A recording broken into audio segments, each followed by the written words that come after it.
Good morning students. आज हम हिंदी 1 में चैप्टर 4 पढ़ेंगे। चैप्टर 4 हम पिछली कक्षा से पढ़ते ही आ रहे हैं, जिसमें हमने अपने पिछली कक्षा में चैप्टर 4 में यानी कि शब्द विधान के अंतर्गत संधि के बारे में पढ़े और संधि के भेद के बारे में समझ चुके हैं। फिर हमने पिछली कक्षा में समास के बारे में पढ़ा कि समास के कितने भेद हैं और समास की क्या परिभाषा है, किसे कहते हैं, हम समझ चुके हैं। फिर हमने उपसर्ग के बारे में भी शब्द विधान में उपसर्ग के बारे में भी पढ़कर समझ चुके हैं कि उपसर्ग किसे कहते हैं और इसका प्रयोग किस प्रकार से किया जाता है, इसका निर्माण यानी कि शब्द में उपसर्ग का निर्माण किस तरह से होता है, हम समझ चुके हैं। तो आगे आज हम हिंदी 1 में चैप्टर नंबर 4 शब्द विधान के अंतर्गत प्रत्यय के बारे में पढ़ेंगे और जानेंगे। तो चलिए अब हम पाठ की शुरुआत करते हैं और प्रत्यय के बारे में जानते हैं कि शब्द निर्माण में प्रत्यय किस प्रकार से प्रयोग किया जाता है, किस प्रकार से प्रत्यय में शब्द का निर्माण होता है। तो चलिए अब हम पाठ की शुरुआत करते हैं और प्रत्यय के बारे में विस्तार से समझते हैं। Good morning students. आज हम हिंदी 1 में चैप्टर 4 पढ़ेंगे। चैप्टर 4 हम पिछली कक्षा से पढ़ते ही आ रहे हैं, जिसमें हमने अपने पिछली कक्षा में चैप्टर 4 में यानी कि शब्द विधान के अंतर्गत संधि के बारे में पढ़े और संधि के भेद के बारे में समझ चुके हैं। फिर हमने पिछली कक्षा में समास के बारे में पढ़ा कि समास के कितने भेद हैं और समास की क्या परिभाषा है, किसे कहते हैं, हम समझ चुके हैं। फिर हमने उपसर्ग के बारे में भी शब्द विधान में उपसर्ग के बारे में भी पढ़कर समझ चुके हैं कि उपसर्ग किसे कहते हैं और इसका प्रयोग किस प्रकार से किया जाता है, इसका निर्माण यानी कि शब्द में उपसर्ग का निर्माण किस तरह से होता है, हम समझ चुके हैं। तो आगे आज हम हिंदी 1 में चैप्टर नंबर 4 शब्द विधान के अंतर्गत प्रत्यय के बारे में पढ़ेंगे और जानेंगे। तो चलिए अब हम पाठ की शुरुआत करते हैं और प्रत्यय के बारे में जानते हैं कि शब्द निर्माण में प्रत्यय किस प्रकार से प्रयोग किया जाता है, किस प्रकार से प्रत्यय में शब्द का निर्माण होता है। तो चलिए अब हम पाठ की शुरुआत करते हैं और प्रत्यय के बारे में विस्तार से समझते हैं। Good morning students. आज हम हिंदी 1 में चैप्टर 4 पढ़ेंगे। चैप्टर 4 हम पिछली कक्षा से पढ़ते ही आ रहे हैं, जिसमें हमने अपने पिछली कक्षा में चैप्टर 4 में यानी कि शब्द विधान के अंतर्गत संधि के बारे में पढ़े और संधि के भेद के बारे में समझ चुके हैं। फिर हमने पिछली कक्षा में समास के बारे में पढ़ा कि समास के कितने भेद हैं और समास की क्या परिभाषा है, किसे कहते हैं, हम समझ चुके हैं। फिर हमने उपसर्ग के बारे में भी शब्द विधान में उपसर्ग के बारे में भी पढ़कर समझ चुके हैं कि उपसर्ग किसे कहते हैं और इसका प्रयोग किस प्रकार से किया जाता है, इसका निर्माण यानी कि शब्द में उपसर्ग का निर्माण किस तरह से होता है, हम समझ चुके हैं। तो आगे आज हम हिंदी 1 में चैप्टर नंबर 4 शब्द विधान के अंतर्गत प्रत्यय के बारे में पढ़ेंगे और जानेंगे। तो चलिए अब हम पाठ की शुरुआत करते हैं और प्रत्यय के बारे में जानते हैं कि शब्द निर्माण में प्रत्यय किस प्रकार से प्रयोग किया जाता है, किस प्रकार से प्रत्यय में शब्द का निर्माण होता है। तो चलिए अब हम पाठ की शुरुआत करते हैं और प्रत्यय के बारे में विस्तार से समझते हैं। अब हम प्रत्यय के बारे में जानेंगे और समझेंगे कि प्रत्यय किसे कहते हैं और प्रत्यय के कितने भेद हैं। तो उपसर्ग और प्रत्यय एक जैसे ही है, बस इनमें थोड़ा ही अंतर है। उपसर्ग शब्दांश के आगे में प्रारंभ में जोड़ा जाता है और प्रत्यय शब्दांश के अंत में जोड़ा जाता है। प्रत्यय किसे कहते हैं हम जानेंगे। जो शब्दांश किसी शब्द के अंत में जुड़कर उनके अर्थ में परिवर्तन ला देते हैं, वे प्रत्यय कहलाते हैं। जैसे चंचल और चंचलता। हम देख रहे हैं चंचल और चंचलता में क्या अंतर है। चंचल जोड़ ता, तो चंचल से क्या बना, ता जोड़ने से चंचलता। तो चंचल के अंत में ता जोड़ा गया, तो ता क्या है, प्रत्यय है। तो हम समझ चुके कि प्रत्यय किसे कहते हैं, जो शब्दांश धातु रूप या शब्दों के अंत में लगकर नए शब्दों का निर्माण करते हैं, प्रत्यय कहलाते हैं। जैसे हम अपनी पुस्तक में भी देख सकते हैं, कर्म जोड़ शा, कर्मशा। चिकना जोड़ आई, चिकनाई। पुत्र जोड़ ई, पुत्री। तो ये सभी तलव्य श, आई, ई, तो ये सभी अंत में जोड़कर एक नया शब्द का निर्माण किया गया। तो अंत में जोड़ा जाता है तो उसे हम क्या कहते हैं, प्रत्यय। जो शब्दांश किसी शब्द के अंत में जोड़कर उनके अर्थ में परिवर्तन ला देते हैं, वे प्रत्यय कहलाते हैं। प्रत्यय दो प्रकार के होते हैं। हम प्रत्यय किसे कहते हैं समझ चुके। अब हम आगे देखेंगे प्रत्यय के भाग। तो प्रत्यय दो प्रकार के होते हैं।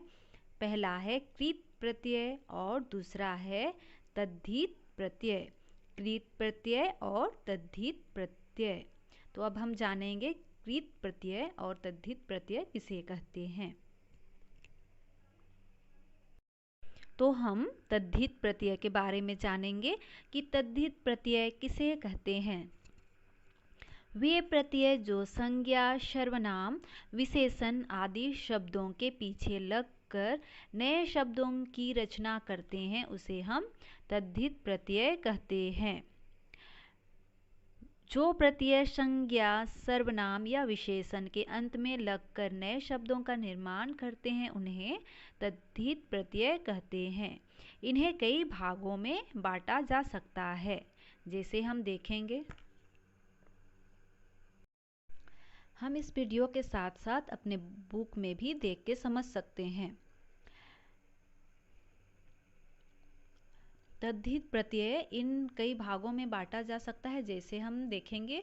पहला है पुल्लिंग से स्त्रीलिंग बनाने वाले प्रत्यय, दूसरा विशेषण बनाने वाले प्रत्यय और तीसरा है विशेषण बनने वाले प्रत्यय।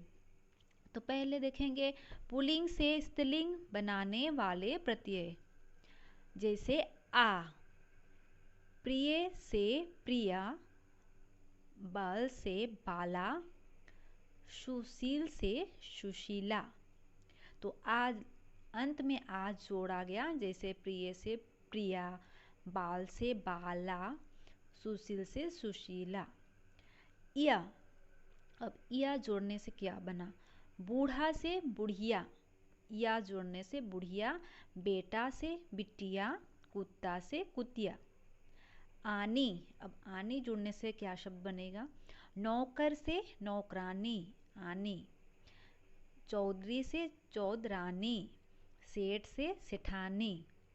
नी, अब हम देखेंगे नी शब्द जोड़ने से क्या बनेगा, मोर से मोरनी, चोर से चोरनी, शेर से शेरनी। इन, अब इन शब्द से जुड़ने से क्या बनेगा, माली से मालिन, धोबी से धोबिन, मालिक से मालकिन।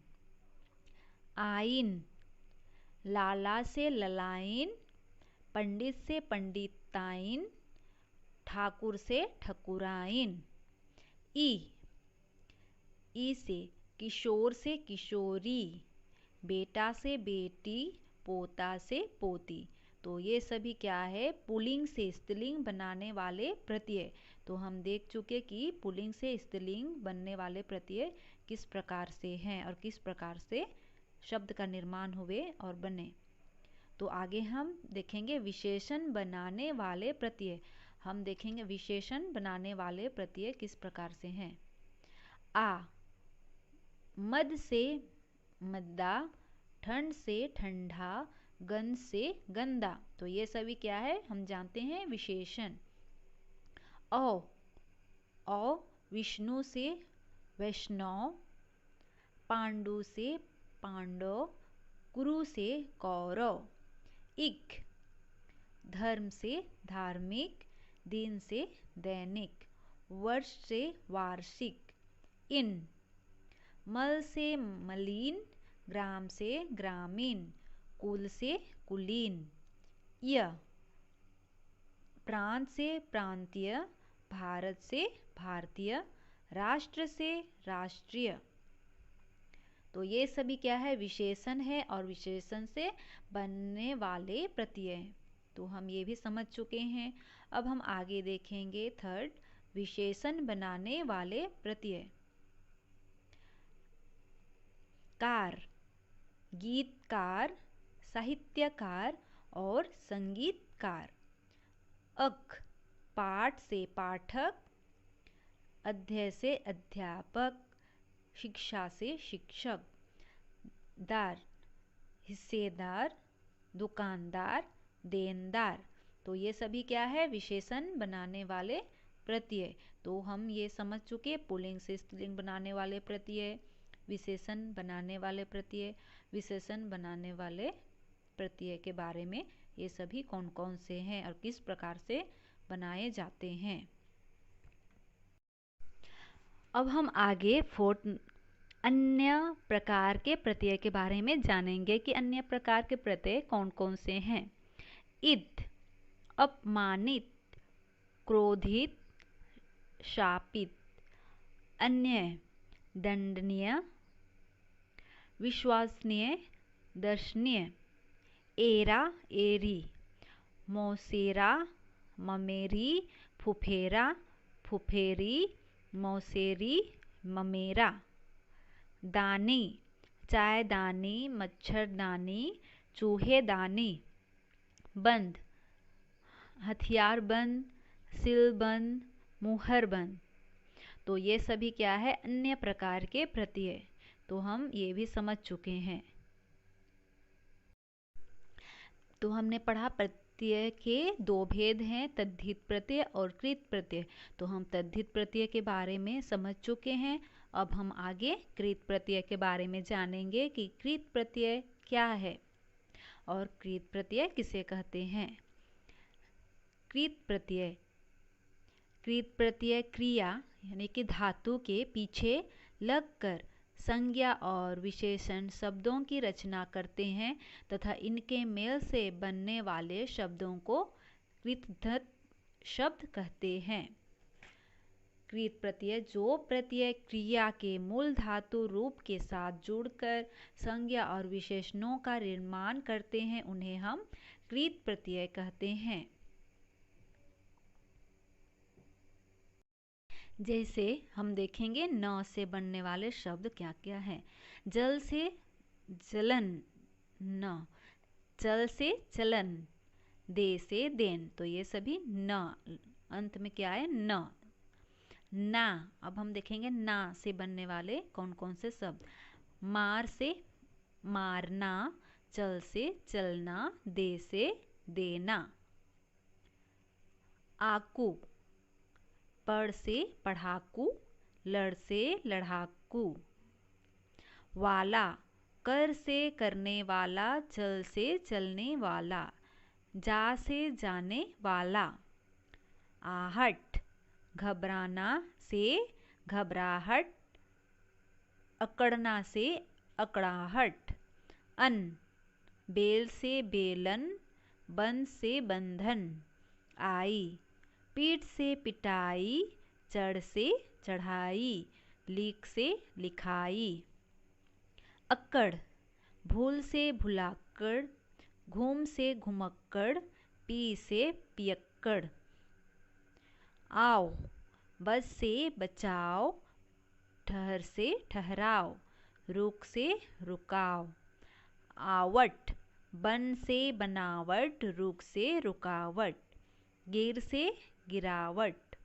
आ, भूल से भूला, झूल से झूला। तो ये सभी क्या है, कृत प्रत्यय के शब्द, यानी कि जो प्रत्यय क्रिया के मूल धातु रूप के साथ जोड़कर संज्ञा और विशेषणों का निर्माण करते हैं, उन्हें हम कृत प्रत्यय कहते हैं।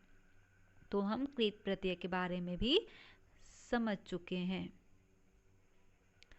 विशेष शब्द में परिवर्तन उपसर्ग का प्रयोग करते समय संधि के अनुसार होते हैं, परंतु प्रत्यय का प्रयोग करने पर मूल शब्द के रूप में विशेष नियम के अनुसार परिवर्तन नहीं होते।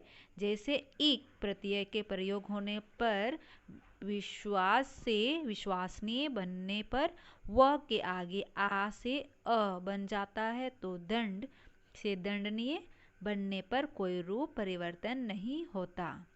तो इस प्रकार हम उपसर्ग और प्रत्यय के बारे में आज हम पढ़ चुके हैं और समझ चुके हैं। और इससे पहले हम शब्द विधान में संधि समास के बारे में भी पढ़ के समझ चुके हैं। तो आज हमारा 4th चैप्टर शब्द विधान पूरा समाप्त हो चुका है। आप अच्छी तरह से फिर से पढ़कर समझ लीजिए। अब हम प्रत्यय के बारे में जानेंगे और समझेंगे कि प्रत्यय किसे कहते हैं और प्रत्यय के कितने भेद हैं। तो उपसर्ग और प्रत्यय एक जैसे ही है, बस इनमें थोड़ा ही अंतर है। उपसर्ग शब्दांश के आगे में प्रारंभ में जोड़ा जाता है और प्रत्यय शब्दांश के अंत में जोड़ा जाता है। प्रत्यय किसे कहते हैं हम जानेंगे। जो शब्दांश किसी शब्द के अंत में जोड़कर उनके अर्थ में परिवर्तन ला देते हैं, वे प्रत्यय कहलाते हैं। जैसे चंचल और चंचलता, हम देख रहे हैं चंचल और चंचलता में क्या अंतर है। चंचल जोड़ ता, तो चंचल से क्या बना, ता जोड़ने से चंचलता। तो चंचल के अंत में ता जोड़ा गया, तो ता क्या है, प्रत्यय है। तो हम समझ चुके कि प्रत्यय किसे कहते हैं। जो शब्दांश धातु रूप या शब्दों के अंत में लगकर नए शब्दों का निर्माण करते हैं, प्रत्यय कहलाते हैं। जैसे हम अपनी पुस्तक में भी देख सकते हैं, कर्म जोड़ शा कर्मशा, चिकना जोड़ आई चिकनाई, पुत्र जोड़ ई पुत्री, तो ये सभी तलव्य श आई ई, तो ये सभी अंत में जोड़कर एक नया शब्द का निर्माण किया गया।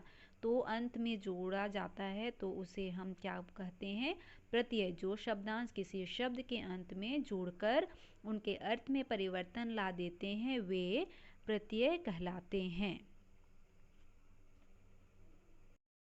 प्रत्यय दो प्रकार के होते हैं। हम प्रत्यय किसे कहते हैं समझ चुके। अब हम आगे देखेंगे प्रत्यय के भाग। तो प्रत्यय दो प्रकार के होते हैं। पहला है कृत प्रत्यय और दूसरा है तद्धित प्रत्यय। कृत प्रत्यय और तद्धित प्रत्यय। तो अब हम जानेंगे कृत प्रत्यय और तद्धित प्रत्यय किसे कहते हैं। तो हम तद्धित प्रत्यय के बारे में जानेंगे कि तद्धित प्रत्यय किसे कहते हैं। वे प्रत्यय जो संज्ञा सर्वनाम विशेषण आदि शब्दों के पीछे लगकर नए शब्दों की रचना करते हैं, उसे हम तद्धित प्रत्यय कहते हैं। जो प्रत्यय संज्ञा सर्वनाम या विशेषण के अंत में लगकर नए शब्दों का निर्माण करते हैं, उन्हें तद्धित प्रत्यय कहते हैं। इन्हें कई भागों में बांटा जा सकता है, जैसे हम देखेंगे। हम इस वीडियो के साथ साथ अपने बुक में भी देख के समझ सकते हैं। तद्धित प्रत्यय इन कई भागों में बांटा जा सकता है, जैसे हम देखेंगे। पहला है पुल्लिंग से स्त्रीलिंग बनाने वाले प्रत्यय, दूसरा विशेषण बनाने वाले प्रत्यय और तीसरा है विशेषण बनने वाले प्रत्यय। तो पहले देखेंगे पुल्लिंग से स्त्रीलिंग बनाने वाले प्रत्यय, जैसे आ, प्रिय से प्रिया, बाल से बाला, सुशील से सुशीला। तो आज अंत में आज जोड़ा गया, जैसे प्रिय से प्रिया, बाल से बाला, सुशील से सुशीला। या, अब या जोड़ने से क्या बना? बूढ़ा से बुढ़िया, या जोड़ने से बुढ़िया। बेटा से बिटिया, कुत्ता से कुतिया। आनी, अब आनी जुड़ने से क्या शब्द बनेगा? नौकर से नौकरानी, आनी। चौधरी से चौधरानी, सेठ से सेठानी। नी, अब हम देखेंगे नी शब्द जोड़ने से क्या बनेगा? मोर से मोरनी, चोर से चोरनी, शेर से शेरनी। इन, अब इन शब्द से जुड़ने से क्या बनेगा? माली से मालिन, धोबी से धोबिन, मालिक से मालकिन। आइन, लाला से ललाइन, पंडित से पंडिताइन, ठाकुर से ठकुराइन। ई से किशोर से किशोरी, बेटा से बेटी, पोता से पोती। तो ये सभी क्या है? पुल्लिंग से स्त्रीलिंग बनाने वाले प्रत्यय। तो हम देख चुके कि पुल्लिंग से स्त्रीलिंग बनने वाले प्रत्यय किस प्रकार से हैं और किस प्रकार से शब्द का निर्माण हुए और बने। तो आगे हम देखेंगे विशेषण बनाने वाले प्रत्यय। हम देखेंगे विशेषण बनाने वाले प्रत्यय किस प्रकार से हैं। आ, मद से मद्दा, ठंड से ठंडा, गंध से गंदा। तो ये सभी क्या है? हम जानते हैं विशेषण। औ विष्णु से वैष्णव, पांडु से पांडव, कुरु से कौरव। इक, धर्म से धार्मिक, दिन से दैनिक, वर्ष से वार्षिक। इन, मल से मलिन, ग्राम से ग्रामीण, कुल से कुलीन। य, प्रांत से प्रांतीय, भारत से भारतीय, राष्ट्र से राष्ट्रीय। तो ये सभी क्या है? विशेषण है और विशेषण से बनने वाले प्रत्यय। तो हम ये भी समझ चुके हैं। अब हम आगे देखेंगे थर्ड, विशेषण बनाने वाले प्रत्यय। कार, गीतकार, साहित्यकार और संगीतकार। अक, पाठ से पाठक, अध्यय से अध्यापक, शिक्षा से शिक्षक। दार, हिस्सेदार, दुकानदार, देनदार। तो ये सभी क्या है? विशेषण बनाने वाले प्रत्यय। तो हम ये समझ चुके पुल्लिंग से स्त्रीलिंग बनाने वाले प्रत्यय, विशेषण बनाने वाले प्रत्यय, विशेषण बनाने वाले प्रत्यय के बारे में। ये सभी कौन कौन से हैं और किस प्रकार से बनाए जाते हैं। अब हम आगे फोर्थ अन्य प्रकार के प्रत्यय के बारे में जानेंगे कि अन्य प्रकार के प्रत्यय कौन कौन से हैं। इद, अपमानित, क्रोधित, शापित। अन्य, दंडनीय, विश्वसनीय, दर्शनीय। एरा, एरी, मौसेरा, ममेरी, फुफेरा, फुफेरी, मौसेरी, ममेरा। दानी, चायदानी, मच्छरदानी, चूहेदानी। बंद, हथियारबंद, सिलबंद, मुहरबंद। तो ये सभी क्या है? अन्य प्रकार के प्रत्यय। तो हम ये भी समझ चुके हैं। तो हमने पढ़ा प्रत्यय के दो भेद हैं, तद्धित प्रत्यय और कृत प्रत्यय। तो हम तद्धित प्रत्यय के बारे में समझ चुके हैं। अब हम आगे कृत प्रत्यय के बारे में जानेंगे कि कृत प्रत्यय क्या है और कृत प्रत्यय किसे कहते हैं। कृत प्रत्यय, कृत प्रत्यय क्रिया यानी कि धातु के पीछे लगकर संज्ञा और विशेषण शब्दों की रचना करते हैं तथा इनके मेल से बनने वाले शब्दों को कृतधत शब्द कहते हैं। कृत प्रत्यय जो प्रत्यय क्रिया के मूल धातु रूप के साथ जुड़कर संज्ञा और विशेषणों का निर्माण करते हैं उन्हें हम कृत प्रत्यय कहते हैं। जैसे हम देखेंगे न से बनने वाले शब्द क्या क्या हैं। जल से जलन, न। चल से चलन, दे से देन, तो ये सभी न, अंत में क्या है, न। ना, अब हम देखेंगे ना से बनने वाले कौन कौन से शब्द। मार से मारना, चल से चलना, दे से देना। आकू, पढ़ से पढ़ाकू, लड़ से लड़ाकू। वाला, कर से करने वाला, चल से चलने वाला, जा से जाने वाला।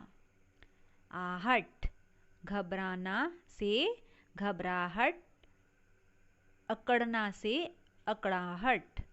अन, बेल से बेलन, बंध से बंधन। आई, पीठ से पिटाई, चढ़ से चढ़ाई, लिख से लिखाई। अक्कड़, भूल से भुलाक्कड़, घूम से घुमक्कड़, पी से पियक्कड़। आओ, बस से बचाओ, ठहर से ठहराओ, रुक से रुकाओ। आवट, बन से बनावट, रुक से रुकावट, गिर से गिरावट। आ, भूल से भूला, झूल से झूला। तो ये सभी क्या है, कृत प्रत्यय के शब्द, यानी कि जो प्रत्यय क्रिया के मूल धातु रूप के साथ जोड़कर संज्ञा और विशेषणों का निर्माण करते हैं, उन्हें हम कृत प्रत्यय कहते हैं। तो हम कृत प्रत्यय के बारे में भी समझ चुके हैं। विशेष शब्द में परिवर्तन उपसर्ग का प्रयोग करते समय संधि के अनुसार होते हैं, परंतु प्रत्यय का प्रयोग करने पर मूल शब्द के रूप में विशेष नियम के अनुसार परिवर्तन नहीं होते। जैसे इक प्रत्यय के प्रयोग होने पर विश्वास से विश्वसनीय बनने पर व के आगे आ से अ बन जाता है, तो दंड से दंडनीय बनने पर कोई रूप परिवर्तन नहीं होता।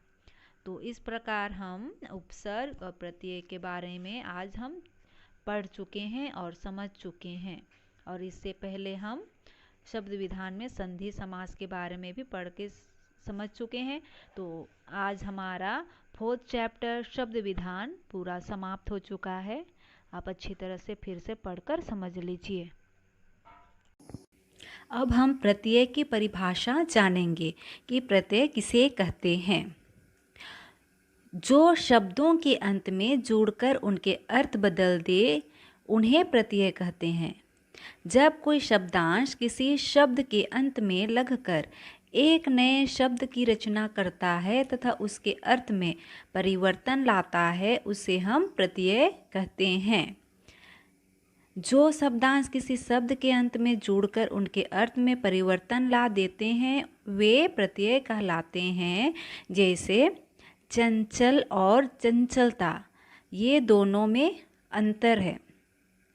जैसे चंचल चोर ता, तो यहाँ हम क्या देख रहे हैं, चंचल, चंचल में हम ता लगा दिए, तो ये पीछे में ता लगा, तो ये चंचलता, ये क्या हुआ, प्रत्यय कहलाता है, क्योंकि ये शब्द के अंत में जोड़ा गया। चंचल के अंत में ता लगा दिया गया और ये पूरा क्या बन गया, चंचलता।